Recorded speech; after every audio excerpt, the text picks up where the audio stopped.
নমস্কার বন্ধুরা, welcome to Rupa's food story চ্যানেলে তোমাদের জানাই অনেক অনেক স্বাগত। আজকে ফুটন্ত গরম তেলে বাসি রুটি দিয়ে করে দেখাবো একটা দামি খাবার। অনেকেই তো আমরা আছি বাসি রুটি কিন্তু বা রাতের বেঁচে যাওয়া বাসি রুটি কিন্তু আমরা খাই না, ফেলে দেই। তা আজকে রেসিপিটি দেখার পর তোমরা আর বাসি রুটি কিছুতেই ফেলতে চাইবে না, ঝটপট বানিয়ে নেবে আজকের এই দামি খাবারটি। এখানে দেখো, রাতের আমি যে রুটি বানিয়েছিলাম তার 4টে রুটি বেঁচে গেছে। সে বেঁচে যাওয়া 4টে রুটি দিয়েই আজকে করে দেখাবো একটা দামি খাবার। তাই প্রথম থেকে শেষ পর্যন্ত পুরো ভিডিওটা দেখার জন্য তোমাদের কাছে অনুরোধ রইল। খুব ভালো লাগবে তোমাদের কাছে, তাই পুরো ভিডিওটা দেখে নিও। একটা কড়াইতে আমি প্রথমে দেখো ভালো করে তেল গরম বসিয়ে দিয়েছি।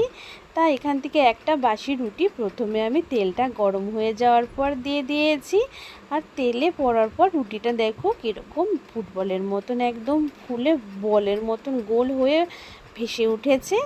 দেখো এইভাবে আমি রুটিটাকে এপিট ওপিট উল্টে খুব সুন্দর করে মুচমুচে করে ভেজে নেব, একদম পুরো পাঁপড়ের মতন হবে। তাই এটাকে লো টু মিডিয়ামে রেখে বারবার ওলট পালট করে খুব সুন্দর করে আমাদের কিন্তু একদম ক্রিস্পি হওয়া পর্যন্ত ভেজে নিতে হবে। দেখবে এইভাবে যখন আমরা ওলট পালট করে ভাজতে থাকবো এপিট ওপিট করে, খুব সুন্দর একটা রুটির ওপরে দেখো সুন্দর কালার চলে আসবে। তারপর আমাদের নামিয়ে নিতে হবে। এইভাবে কিন্তু আমি আরেকটাও রুটি তোমাদের ভেজে দেখাচ্ছি। একইভাবে আমি লো টু মিডিয়াম ফ্লেমে রেখে রুটিগুলোকে এইভাবে এপিট ওপিট করে কিন্তু খুব সুন্দর করে এইভাবে হালকা লালচে রং ধরা পর্যন্ত ভেজে নেব, যাতে রুটিগুলো ভেতরগুলো পর্যন্ত কিন্তু খুব সুন্দর ভাজা হয়ে যায়। আর ভাজার পর রুটিগুলো একটু ঠান্ডা হলে, হাতে ধরার মতন হলেই দেখো কত সুন্দর মুচমুচে হয়েছে। এবার আমি রুটিটাকে একটা বাটির মধ্যে নিয়ে নিয়েছি। তার সমস্ত রুটিগুলোকে কিন্তু একইভাবে এইভাবে কিন্তু হাত দিয়ে ভেঙে নেব। ভাজাটা মুচমুচে হলে বন্ধুরা একদম পাঁপড়ের মতন কিন্তু ভেঙে যায়। দেখো আমার ভাঙা দেখে নিশ্চয়ই তোমরা বুঝতেই পারছো যে কতটা সুন্দর মুচমুচে রুটিগুলো ভাজা হয়েছে। আর এইভাবে যদি একবার বাসি রুটি দিয়ে এই খাবারটা বানানো দেখো তোমরা, আর কোনো সময় বাসি রুটি ফেলে দিতে ইচ্ছে করবে না, ঝটপট বানিয়ে নিতেই পারবে এই দামি খাবারটি। বাড়ির ছোট থেকে বড় সকলেই ভীষণ খুশি হবে। এমনকি বাড়িতে গেস্ট আসলে তাদেরও করে খাওয়াবে, বুঝতেই পারবে না যে তুমি বাসি রুটি দিয়ে এত সুন্দর একটা খাবার তৈরি করেছো।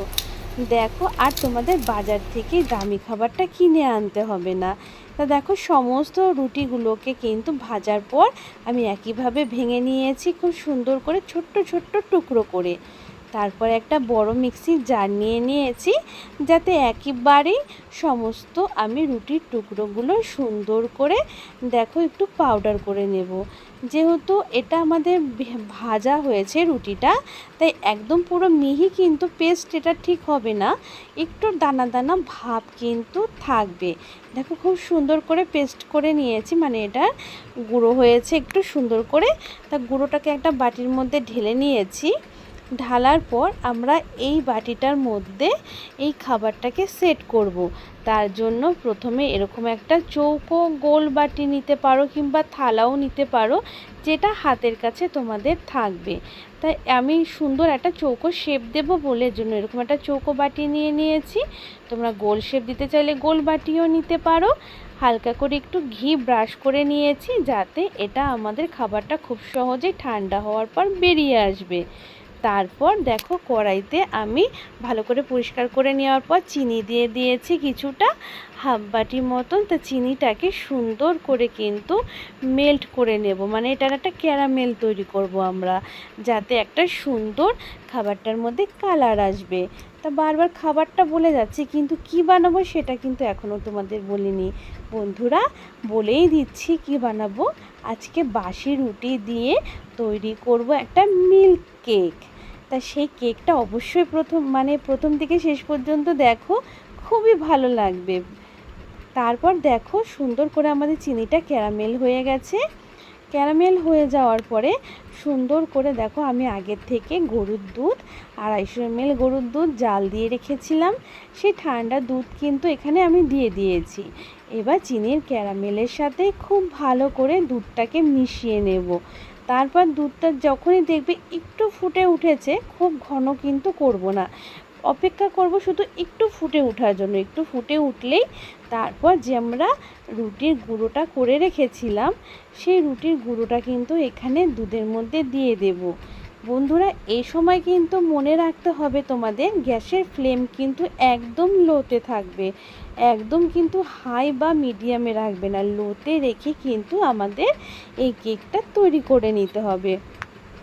দেখো এখানে আমাদের গুঁড়োটা রুটি গুঁড়োটা দেওয়ার সাথে সাথে কিন্তু এটা গাঢ় ভাব হয়ে যাবে, মানে একটা শুকিয়ে আসবে। তা আমরা এখানে এটাকে সুন্দর একটা সেন্ট করার জন্য একটু নেড়ে চেড়ে নেওয়ার পর দিয়ে দিয়েছি এলাচের গুঁড়ো। 4টে এলাচ আমি খুব ভালো করে গুঁড়ো করে নিয়েছি, সেই গুঁড়োটা দিয়ে দিয়েছি। এতে সুন্দর একটা গন্ধ হবে এবং রুটির যে একটা গন্ধ সেটা কিন্তু আর থাকবে না। দেখো এবার এলাচের গুঁড়োটা দেওয়ার সাথে খুব সুন্দর করে কিন্তু সমস্ত রুটির সাথে কিন্তু ভালো করে আমরা মিশিয়ে নিয়েছি। তারপর একটুখানি ঘি দিয়ে দিয়েছি, 1 চামচ মতন একটু ঘি দিয়ে দিলাম। ঘি দিলে এর গন্ধটা কিন্তু আরও কিন্তু সুন্দর হবে, এর জন্য একটু ঘি দিয়ে দিয়েছি। আবার কিছুটা আমি চিনি দিয়ে দিয়েছি। চিনিটা একবারে আগেও দিতে পারতাম, তবে এখন এই অবস্থায় চিনিটা দিলে একটা আঠালো ভাব আসবে, আমাদের কেকের সেটটা খুব সুন্দর হবে। দেখো আমাদের কিন্তু চিনিটা গলে যাওয়ার পরে একদম আমাদের ব্যাটারটা বা আমাদের কেকের ইটা পুরোটা রেডি হয়ে গেছে। তাই এটা কিন্তু গরম অবস্থায় কিন্তু আমাদের সুন্দর করে সেট করে নিতে হবে। কড়াইয়ের থেকে দেখো এভাবে আমি বাটিটার মধ্যে কিন্তু নামিয়ে নিচ্ছি। নামিয়ে নেওয়ার পর এভাবে চেপে চেপে সুন্দর করে কিন্তু আমাদের প্রথম থেকে সেট করতে হবে, যাতে ফাঁকা না থাকে ভেতরে। এইভাবে দেখো সমস্তটা নিয়ে নিয়েছি আমি।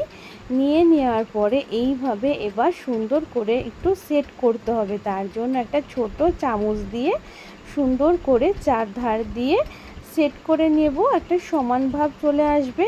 আর আমাদের কেকটা যখন ডিমোল্ড করব তখন কিন্তু দেখতে খুব সুন্দর হবে। তো চামচ দিয়ে কিন্তু খুব সহজেই কিন্তু একটা দেখো সুন্দর করে একদম শেপে নিয়ে চলে এসেছি। এবার 30 মিনিটের জন্য আমি এখানে রেস্টে রেখে দিয়েছিলাম। তোমরা চাইলে তাড়াহুড়ো করলে এটা ফ্রিজে রেখেও ঠান্ডা করে নিতে পারো। 30 মিনিট পর ঠান্ডা হয়ে যাওয়ার পর আমি একটা বড় থালার মধ্যে দেখো এটাকে বার করে নিয়েছি কেকটাকে। আর কত সহজে কত সুন্দরভাবে কেকটা বেরিয়ে এসেছে, দেখে মনে হবে যে এটা বাসি রুটি দিয়ে তৈরি করা কেক। বন্ধুরা দেখো কতটা সুন্দর হয়েছে দেখতে। এবার আমি তোমাদের কেটে দেখাবো, যেটা দেখতে কাটার পরেও কত সুন্দর হয়েছে। তোমরা কিন্তু এই কেকের রেসিপিটা দেখার পর কিন্তু বন্ধুরা না বানিয়ে থাকতেই পারবে না।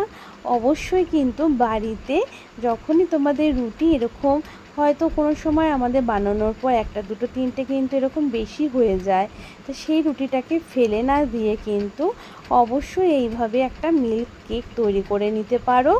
খেতে কিন্তু দারুণ টেস্টি হয় বন্ধুরা, একবার হলেও বাড়িতে বানিয়ে দেখো, সত্যিই ভীষণ ভালো লাগবে। আর দেখো কত সুন্দর সেট হয়ে গেছে। আমি কিন্তু ফ্রিজ ছাড়াই কিন্তু বাইরে রেখেই কিন্তু সুন্দর করে ঠান্ডা করে নিয়েছি, তারপর এটাকে আমি বার করে নিয়েছি কেকটাকে। আশা করছি বন্ধুরা আজকের ভিডিওটা তোমাদের কাছে ভীষণ ভালো লাগবে।